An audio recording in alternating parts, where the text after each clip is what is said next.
Praise the Lord. ஆண்டவராய் இயேசு கிறிஸ்துவின் என் நாமத்தினாலே உங்களுக்கு அன்பின் வாழ்த்துதல். என் தேவன் நல்லவராய் இருக்கிறார்.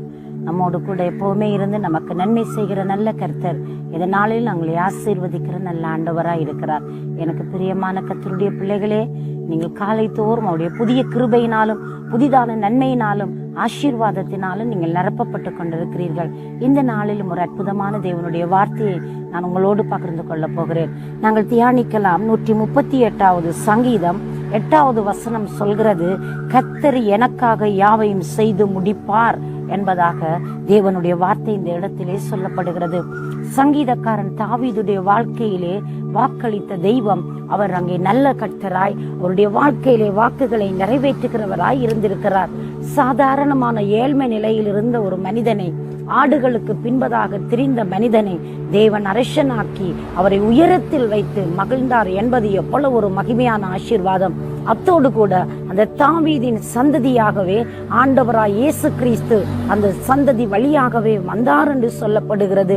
எனவே அன்பு பிள்ளைகளே, கர்த்தருடைய சமூகம் எப்பொழுது ஒரு மனிதனுடைய வாழ்க்கையில் இருக்கிறதோ, எப்பொழுது அந்த வார்த்தைகள் அவனுக்கு உரியதாய் மாறுகிறதோ, அப்பொழுது அவருடைய வாழ்க்கையை உயரத்தில் வைத்து தேவன் அங்கே நடத்துகிற விதங்களை நாங்கள் அவதானிக்க முடிகிறது. இந்த நாளிலும் அருமையான ஒரு மிஷனரியுடைய வாழ்க்கையிலே நடந்த ஒரு சிறிய சம்பவத்தை நான் உங்களோடு பகிர்ந்து கொள்ள இருக்கிறேன். ஜான் கேரி என்கிற ஒரு மனுஷன் தேவனுடைய சமூகத்திலே தேவனை விசுவசித்து வாழ்ந்த ஒரு தேவ பிள்ளை. அவர்களுடைய குடும்பம் அதிகமாக தேவனை உங்களுடைய வாஞ்சியோடு நம்பிக்கையோடு தேடியது. அது மட்டுமல்ல, அவர்கள் விசுவாசித்தார்கள். பல கடினமான சூழ்நிலைகள் நடுவிலும், கஷ்டமான கட்டங்கள் நடுவிலும் அந்த குடும்பமானது அங்கே தேவனை உண்மையாய் பற்றி கொண்டு நடந்தது. இப்படி அவர்கள் வாழ்கிற நாட்களிலே ஜான் கேரியுடைய வாழ்க்கையிலே தேவன் அற்புதங்களை செய்ய ஆரம்பித்தார். அவருடைய கல்வியிலே, அவருடைய படிப்பிலே, அவருடைய ஒவ்வொரு செயல்பாடிலும் தேவனுடைய கரம் இருந்து அவரை நடத்தி கொண்டு வந்தது. ஒரு உயர்ந்த நிலையை அடைந்தார். இப்படி இருக்கிற பொழுது தேவன் அங்கே அவரோடு எடைப்பட ஆரம்பித்தார், பேச ஆரம்பித்தார்.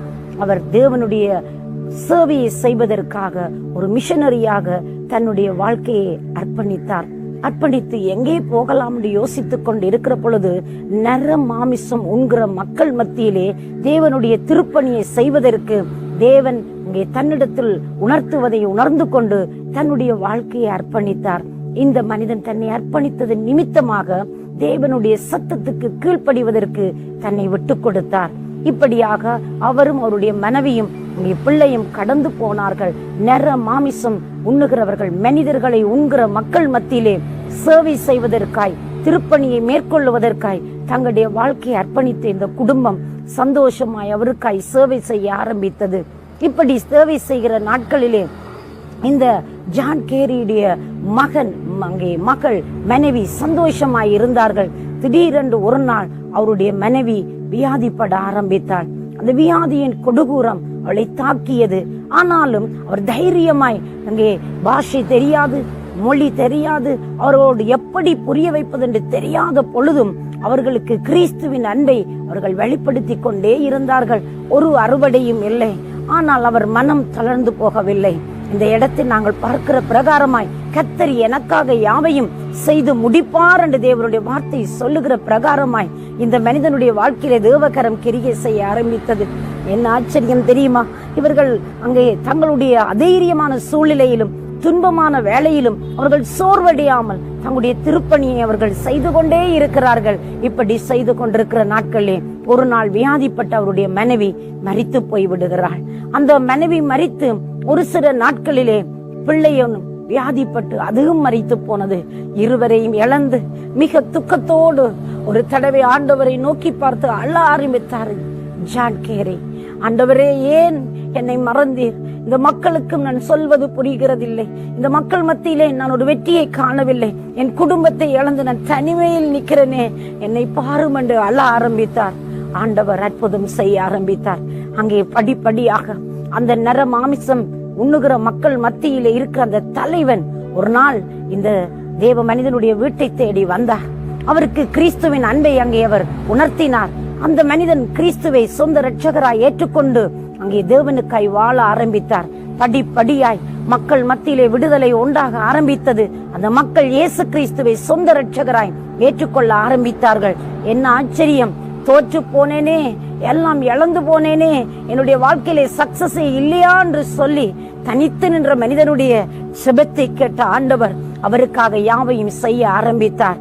ஜான் கேரி மரிக்கிற பொழுது அந்த மக்கள் கூட்டம் முழுவதும் இந்த பகுதியிலே ரட்சிப்படைந்து கிறிஸ்துவை தங்கள் சொந்த இரட்சகராய் ஏற்றுக்கொண்டு அவருக்காய் வாழ்வதற்கு தங்களுடைய வாழ்க்கையை கொடுத்தார்கள். ஒரு விதையானது அன்றைக்கு விதைக்கப்பட்டது. அந்த விதையின் நிமித்தம் அநேக ஆயிரம் மரங்கள் தோன்றின என்று சொல்லி நாங்கள் பார்க்கலாம். அன்பு பிள்ளையே, இன்றைக்கும் நீங்களும் நானும், கர்த்தாவே, நான் செய்ததை நீர் மறந்து போனீரோ, எல்லாம் என்னுடைய வாழ்க்கையில் ஏமாற்றமும் தோல்வியும் இழப்புக்களுமாய்த்தான் இருக்கிறது. என்னுடைய தனிப்பட்ட வாழ்க்கையிலே, என்னுடைய குடும்பத்திலே, என்னுடைய ஊழியத்திலே, என்னுடைய சேவையிலே, என்னுடைய ஒவ்வொரு காரியங்களிலும் எல்லாம் தோல்வி போல இருக்கிறதே, எல்லாவற்றையும் நான் இழந்து விட்டேனோ என்று சொல்லி நீங்கள் ஏக்கத்தோடு தோல்வி மனப்பான்மையோடு தனித்து நீங்கள் நின்று கொண்டிருக்கலாம்.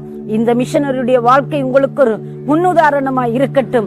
சங்கீதக்காரன் சொல்லுகிறது போல, கர்த்தர் எனக்காக யாவையும் செய்து முடிப்பார். பிரியமானவர்களே, கல்வரி சிலுவையிலே நீங்களும் நானும் அனுபவிக்க வேண்டிய அத்தனை பாடுகளையும் அத்தனை துக்கங்களையும் வேதனைகளையும் அவர் தன் மீது சுமந்து கொண்டு தன் மீது ஏற்றுக்கொண்டு என்னையும் உங்களையும் சர்வ லோகத்தையும் விடுவிப்பதற்காய் பரிகார பலியானாரே, தன்னையே தியாக பலியாய் ஒப்பு கொடுத்தாரே, அந்த தெய்வம் இன்றைக்கும் வல்லமை உள்ளவராய் இருக்கிறார்.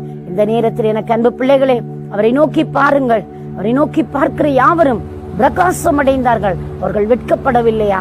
இந்த நாள் அன்றைக்கு ஜான் கேரியுடைய வாழ்க்கையில் அற்புதம் செய்த ஆண்டவர் சங்கீதக்காரன் தாவீது சொல்லுகிற வண்ணமாய் கர்த்தர் எனக்காக யாவையும் செய்து முடிப்பார் என்றபடி உங்களோட வாழ்க்கையில் அவர் அற்புதம் செய்ய வல்லவராய் இருக்கிறார். அவரை நோக்கி பாருங்கள். இந்த நாளில் உங்களுக்காய் நான் ஜெபிக்கட்டுமா? எங்களை நேசிக்கிற சர்வ வல்லமையுள்ள நல்ல ஆண்டவரே, இயேசுவின் நாமத்தினாலே திருச்சமூகத்தில் உம்முடைய மக்களுக்காக நான் மன்றாடுகிறேன். பரிசுத்த ஆவியான தெய்வம் உடைய பிள்ளைகளுக்கு ஞானம், ஆண்டவரே, பலன், சத்துவத்தை கொடுத்து எல்லா சூழ்நிலையிலும் உம்மை நோக்கி பார்த்து பலனடையத்தக்க ஆண்டவரே தேவ சமாதானத்தை கொடுத்து மக்களோ நீர் கூட இருந்து நடத்தும்படி நான் ஜெபிக்கிறேன். உம்முடைய கரம் நடத்துவதாக ஆசீர்வதிப்பீராக. இயேசுவின் நாமத்தில் ஆசீர்வதி ஜெபிக்கிறேன் ஜீவனுள்ள நல்ல பிதாவே. ஆமேன், ஆமேன். தேவன் தாமே உங்களை நிறைவாய் ஆசீர்வதிப்பாராக.